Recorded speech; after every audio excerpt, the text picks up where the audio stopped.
All right. Hey, everyone. This is Mac Pierre Louis from Houston, Texas, and welcome to the Lawyers and Mediators International live show and podcast. So, let me get my colleagues to introduce themselves real quick. Natalia Łowska-Czajka, Instant Mediations, and lawyer and mediator from Warsaw, Poland. And with us today? Hi, I'm Daniel Rainey with Holistic Solutions Incorporated as a mediator, facilitator, et cetera, et cetera. And my specialty actually has been working with technology for the last 25 years or so. Yes. And Dan, you've been working with us alongside us over the last year or so, just discussing communications. And we consider you an expert in this field. So, this is why we wanted to bring you back on to talk with us about this new topic today, which is remembering to be human when communicating using technology. So let me let you take the floor and just give us a little bit of a synopsis on this conversation, on this topic. Sure, I probably need to unload the terminology a little bit. As I said, I've been working since the mid-90s, integrating technology into various kinds of dispute resolution systems, mediation, facilitation, arbitration, peace building, et cetera. And so you can accept the fact that I have maintained a pretty close eye on the technology that's out there that we can use for things like mediation. But at the same time, what I tell people that I'm working with is the first step in integrating technology into any practice is to forget the technology altogether. Because the first thing I want you to do if you're working with me is I want you to think about what it is you're trying to accomplish. What are you trying to do? And that will make all the difference in the world for the kind of technology that you choose. If I'm doing a transformative mediation session where what I'm really doing is letting people talk to one another, then I need to break that down and say, okay, what are the functions I need to accomplish online in order to do that? What kind of things do I have to have that will enable people to do that? If I'm doing a directive mediation where the parties have asked me to be a little bit more involved in making recommendations about outcomes, am I going to have to do brainstorming? Am I going to have to do joint text editing for a document that might be the agreement that we make? So what I encourage people to do is think about those things that you're going to have to do with people, and then think about the technology that enables you to do that. And of course, we can go on about this for hours because there are many elements that you want to think about. How risky is it to use that technology? How private can it be? How easy to access is it? All those things play into it. But the very first thing is understand what you're doing. And to me, the reason I use this term staying human is that the essence of what we do as third parties, whether we're doing facilitation, mediation, or whatever, the essence of what we do is we are dealing with human beings who are having trouble communicating with one another. The essence of our profession is human communication. And hopefully that will lead to understanding. And sometimes that leads to resolution. Not always, but sometimes. If we have really perfect communication, as I've always said, then I may just know perfectly why I don't like you or why I don't agree with you. But at least we don't have a shot at transforming a relationship or resolving a conflict unless we first can communicate well enough to understand where both parties are coming from, or where all the parties are coming from. And so for me, human communication is at the core of what we do. And I want to maintain that focus because it's very easy when you're dealing with technology and you're trying to figure out of all those tools that are out there, what do I want to use when I'm working with my parties? It's very easy to get so focused on the technology that you forget about the fact that what I'm really doing is I'm engaging in communication with human beings. It's human-to-human communication. And so what I'm trying to do is when I choose a technology, I'm using a channel that allows me to do that. And I need to think about how I'm going to accomplish those human communication needs using that technology. And it may mean that I don't use technology in some cases. It may mean that I go find a platform that will allow me to go from the very beginning to the very end inside one application.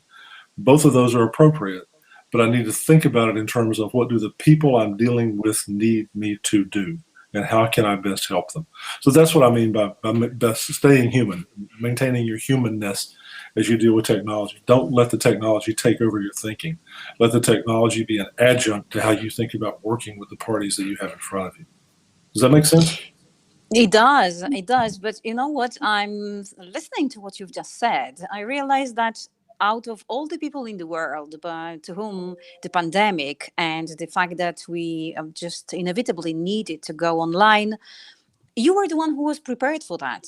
Actually, for ages, you've been using different tools. You've been working on communication, and to a certain degree, it's so easy to say, stay human.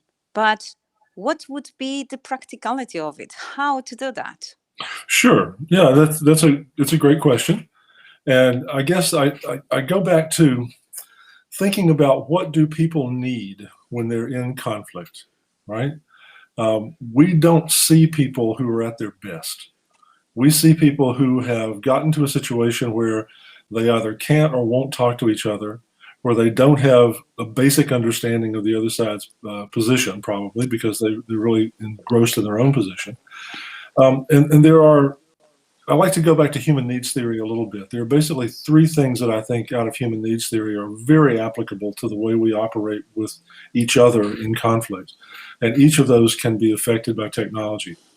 First thing that people need is they need to feel safe and secure.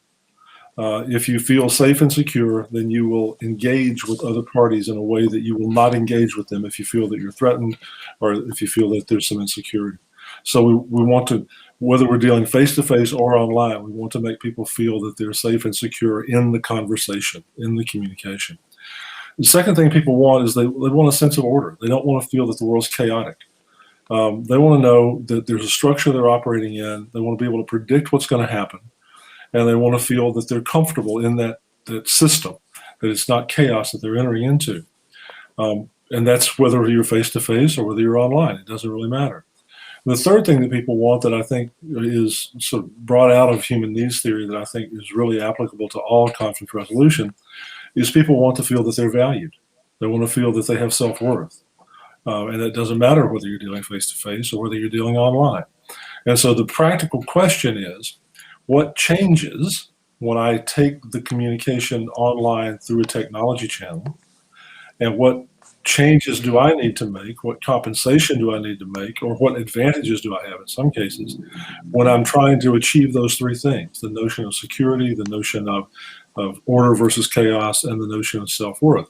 And so what I ask myself in a practical way is, okay, if I'm using Zoom or I'm using a text program or I'm using an audio program, what do I have to do in order to make people feel that they're safe in an orderly environment and that they're valued? And if I can do those things and ask myself how to practically do that using the technology, then I have a much better chance of helping people move toward resolution or move toward understanding. Can you give us an example of how you've, we're at a mediation and you help people feel safe so that they can be promoted to or encouraged and settle? Yeah, I can do that. I mean, I do a 12-week course where we talk about this stuff for a long time. So I'll give you a shorthand. And actually what I'll do is I'll focus on the thing that I think may be the most important difference between working online and working face-to-face. And to me, that's preparation.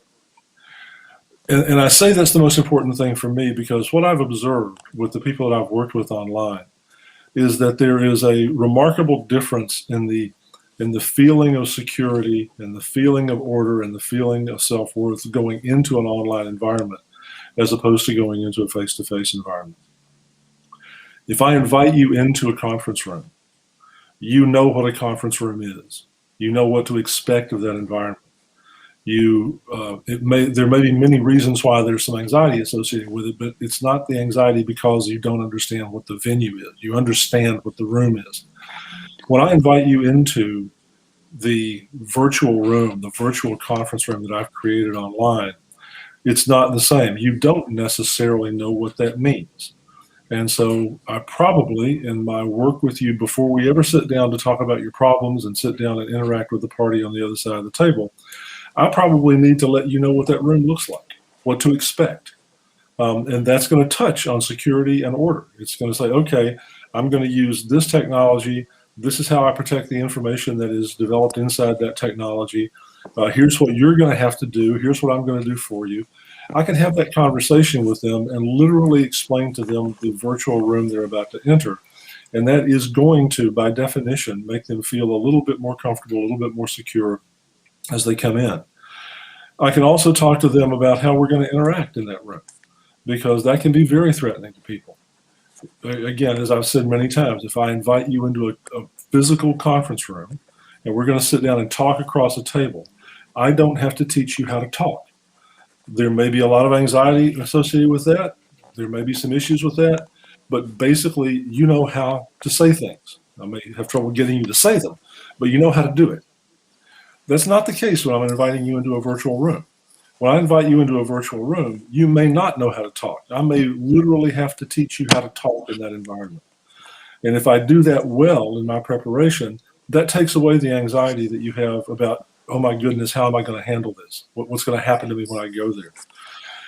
And the very fact that I spend more time talking to you in preparation basically says to the parties, here's a person who cares about me, who values me enough to take the time to get me ready to be comfortable in this environment.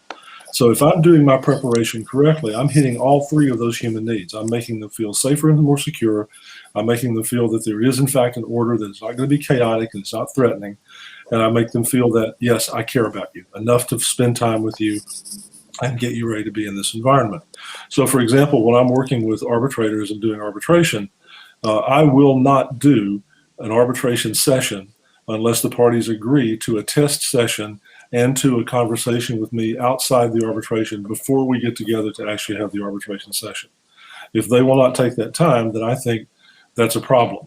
And so far, I've not had anybody say no. They all get it right away. Says, yes, that's a good idea. I want to do that. And the reason they want to do it is it makes them feel more secure. It gives them an idea of what's going to happen, and it makes them feel like they have some input.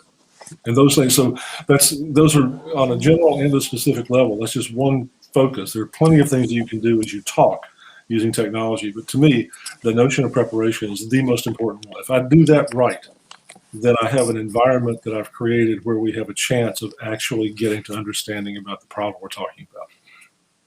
This is absolutely clear. But being a human in technology is also about what differentiates us from technology, which is the human feelings. And mediation is pretty much about handling those feelings. So how do you handle anger? How do you handle stress? How do you, maybe you do have some tricks that you can share with us so that we gain some more practical approach to that, because that's really convincing. It all makes sense, and thank you for that. Well, I resist the term tricks. That sounds too facile to me. I don't engage in tricks, but I'll go back to what I was saying before. The way you interact with the parties in a technology environment will, in fact, affect not only the way they feel, but the way they behave. You know, there was, pardon me, there was a fear many years ago when we first started using technology to do this kind of work that we were going to have, you know, flaming and people were going to be doing the same kind of ridiculous stuff that happens on social media. They were going to be doing those in mediation sessions. And I suppose that does happen, but it hasn't happened to me, and it hasn't happened to most of my colleagues. Because if you take the time to create the environment, basically what I'm saying when I do all of that is I'm inviting you into a special place. And the reason I'm inviting you into that place is because you have told me that you desire to work on a problem and that you have some motivation to solve that problem. And so we're not standing on a street corner yelling at each other.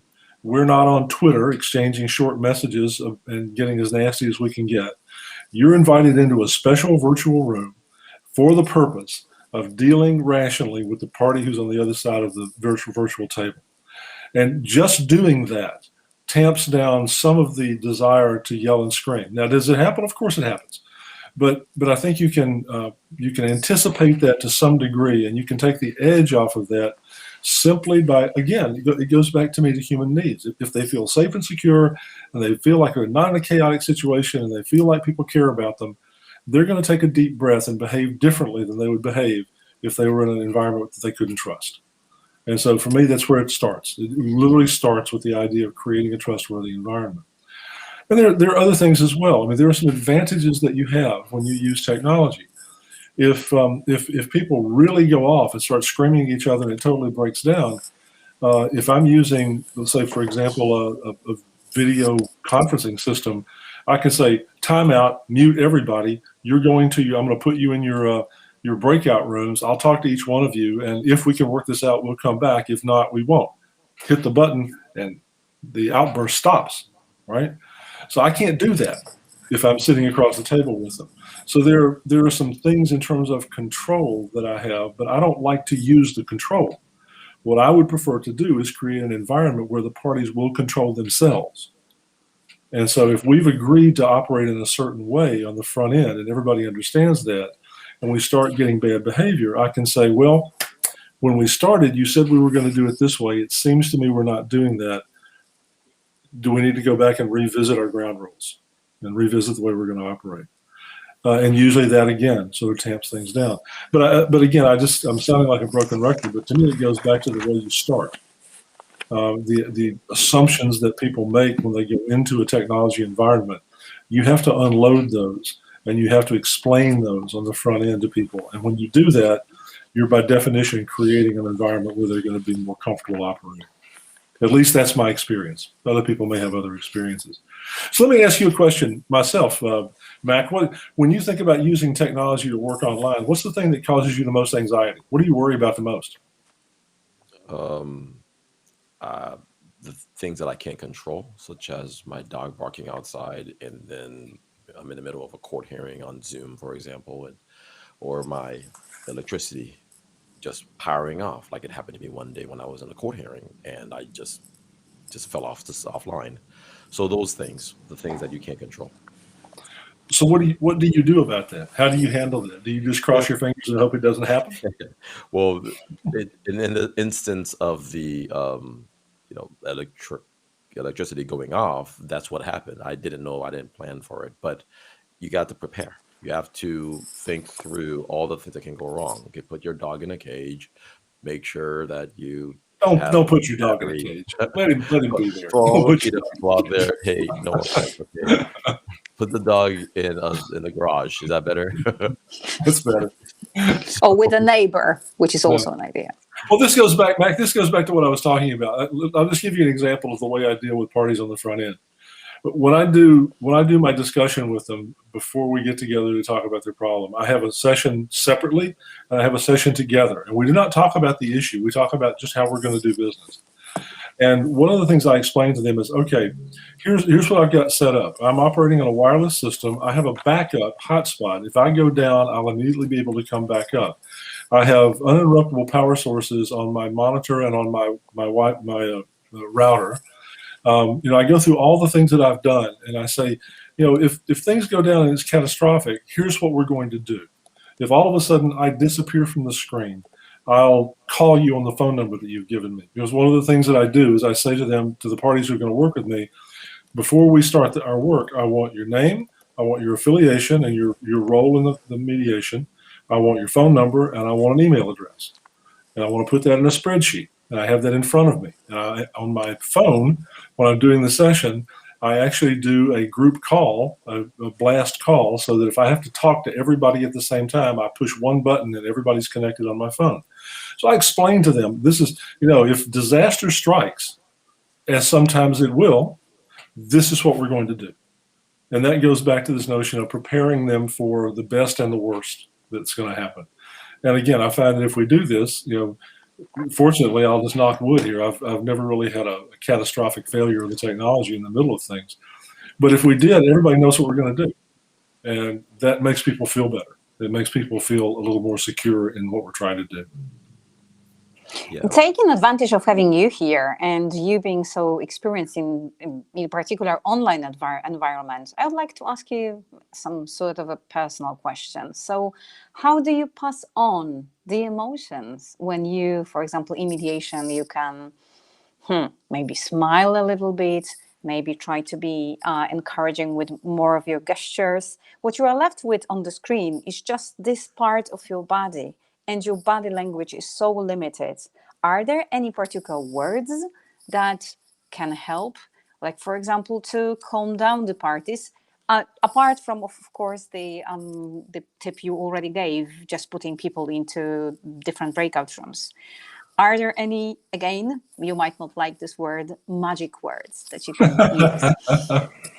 um, there are plenty of them depending on the situation. One of the things that I think is maybe the most commonly used and the most effective way of ensure. Basically, what you're talking about is how do people know that they're heard? How do people know that what they have to say is being taken in by the other side? How do they know that the message is getting across? As you say, we have limited nonverbal in a video environment like this. But I can see your face, and if I say something stupid, I'll see you roll your eyes. If I say something off the wall, I'll see you smile. So I don't lose all of the nonverbal. I still maintain some of the nonverbal, but I do lose some. But one of the things that I can do as a third party is I can use summaries, I can use reality checking, and I can use confirmation more often than I would in a face-to-face environment. To say, oh, that's very interesting, Natalia. This is what I think you were saying. Did I get this right? If I didn't, please correct me. But I think you're saying that. And so you sent the message once. I've sent the message again when I ask the question. You send the message again when you answer my question. And hopefully, by doing it 3 times, we get the essence of what you want to say. And I can do the same thing with both parties. And literally, I can turn to the other party and say, I just heard her say so and so. Is that what you heard? And if there's a misunderstanding, we can identify the misunderstanding immediately and begin to deal with it. But I've done mediations where, face-to-face mediations, where one party will say something, and the other party will obviously not have heard anything they said, and we'll have to go through 2 or 3 rounds to make sure that the person who's hearing is hearing what the person who's saying wants to be heard. The same thing happens online. And I guess that's another thing that I would say is every single problem that you have in online mediation, it's the same problem that you have when you're face to face. You're just doing it with a different channel. And the channel does have an impact, but the problem's the same. What you're trying to do is find a way to solve that problem using a communication channel that is different from face-to-face oral communication across a table. All right, so we're at a 22-minute mark, so we're going to be wrapping it up. Thanks so much, everyone, for tuning in. And thank you, Dan, for stopping by and giving us your expertise, as usual. Next week, we're going to be having Mediators Post-Pandemic Marketing Toolbox. It's going to be part of the series by Thomas G. Giglione on current events and conflict resolution. And so, again, Dan, thank you so much, and we're signing off. Thank you so much. Bye-bye. Bye-bye.